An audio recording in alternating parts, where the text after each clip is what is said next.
Year 1889. Kasalukuyang sakop ng Espanya ang Pilipinas nito. May isang taga-Maynilang businessman na napakahabang pangalan na nagpaalam sa Espanya. Sabi niya, "Hey King of Spain, pwede ba akong magtayo ng brewery sa Pilipinas, please?" Sabi niya. "Okay," sabi naman na hari ng Espanya. Alright, so pinangalanan niya ang planta niya na La Fábrica de Cerveza San Miguel. Ang ibig sabihin pala ng cerveza guys, beer, hindi alak ka. Tapos bakit San Miguel ang pinangalan niya? Kasi yung San Miguel is lugar yan ng planta. Distrito yun sa Maynila. San Miguel, Maynila. Okay, so doon ang galing ang pangalan ng San Miguel. Take note, ito yung unang brewery sa buong Southeast Asia. Ang plantahan ito ay nahati sa dalawang part. Yung isang part ay gumagawa ng yelo, tapos yung kalahating part naman is gumagawa ng beer. Hindi ko alam kung nagpuproduce sila noon ng pale pilsen, pero ang produkto talaga nila ng time na yon ay Cerveza Negra, Eagle Extra Stout, at saka Double Buck. Tapos sabi ni founder, "Wow, mukhang kumikita ang business ko." So noong 1893, sinama niya na yung mga friends niya, mga businessman, at ginawanan niya itong corporation. And then after 3 years lang, na-outsell na nila lahat ng mga imported beer na pinapasok sa Pilipinas. Tapos noong 1914, sabi niya, "Tara, export na natin to sa Hong Kong, Shanghai, tsaka sa Guam." Hello, sabi ng World War I. Oh crap, hassle naman oh. Nagmahala ng mga materials at saka manufacturing cost. Itigil muna natin ang export natin. Hindi, okay lang yan, sabi ng US. Tanggalin kayo yung mga prohibition na yan. Huwag kayong mag-alala. Mag-export uli kayo. At isama nyo na rin yung Hawaii. Wow, ayos ah.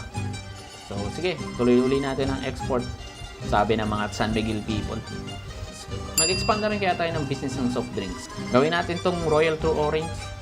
Tapos hingin na rin tayo ng permiso sa Coca-Cola na mag-distribute at saka mag-bottle ng mga Coke. Mag-business venture na rin kaya tayo sa ibang bansa. Try natin sa Singapore, sa Calcutta, India at saka US. Not necessarily beer. Pwede na rin ibang products. Bago mag-World War II. Aba, nag-export na tayo sa ibang bansa pero hindi pa tayo pumapasok sa Visayas at sa Mindanao. Sige, punta tayo ng Cebu, gawa tayo doon ng production. Hello, sabi ng World War II. Oh, crap. Stop na naman ang export natin. After World War II. Yes! Balik export. Hey, Spanish company.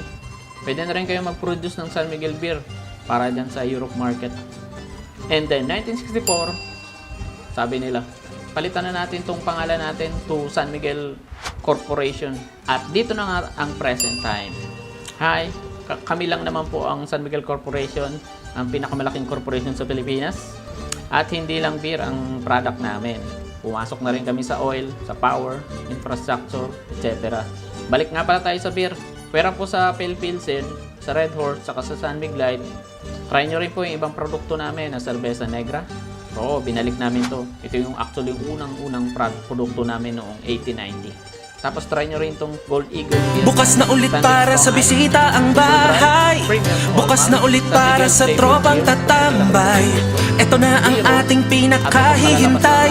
Magbukas ka pa ng San Miguel Beer. Sa wakas, dumating na ang bukas. Sa wakas, naniniwala ako ng wagas. Tara salubungin natin ang bukas. Kasama ang SMB hanggang wakas.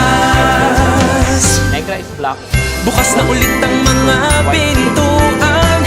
Bukas na ulit ang mga mall at simbahan. Nangangamoy bibingkat, puto na tirito na talaga ang Pasko.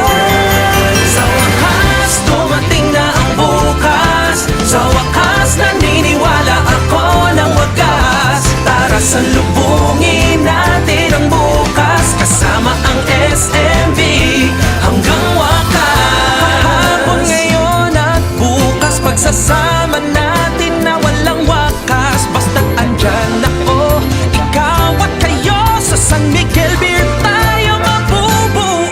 Sa wakas, dumating na ang bukas. Sa wakas, naniniwala ako ng wagas. Tara salubungin natin ang bukas. Kasama ang SMB hanggang wakas.